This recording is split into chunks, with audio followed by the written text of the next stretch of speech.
Why do Europeans use those specific gestures and phrases?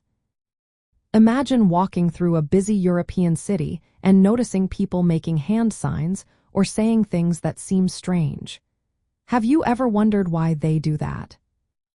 European gestures and phrases are more than just habits.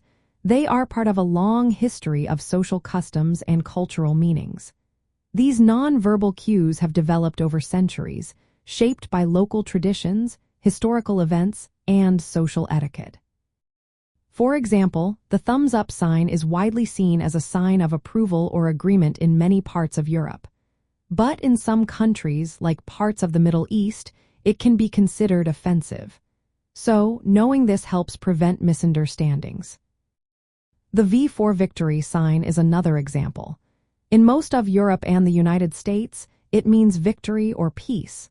But if the palm faces inward in Britain, it can be seen as rude. That small difference can change how your message is received. Counting with fingers also varies. Europeans often start counting with the thumb, while Americans usually start with the index finger. This simple difference can cause confusion if you're not aware. In Italy, France, Spain, Greece, and Germany, a gesture called the fingertips kiss is common. It involves bringing fingertips together and flicking them away, meaning something is wonderful or impressive. Knowing this can help you join in local conversations. In France, tapping your thumbs against closed fingers, called the double lobster claw, signals fear. Meanwhile, in Spain, flicking the hand back and forth with cheek sucking means something is over the top or expensive. These gestures tell stories without words. Chin flicking is another interesting gesture. In Italy and France, it can mean boredom or disinterest. But in Portugal, it means I don't know.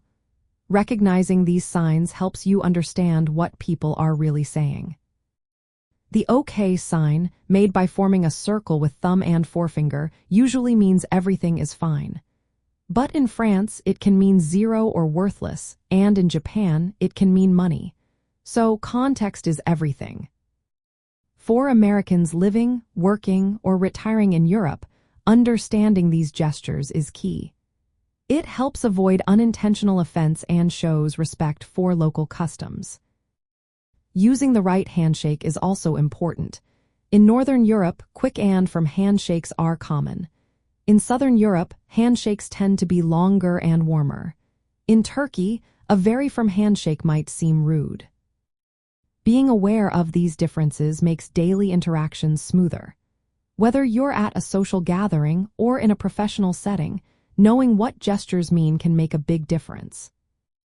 In the end, Europeans use specific gestures and phrases because they are deeply tied to their history and social customs.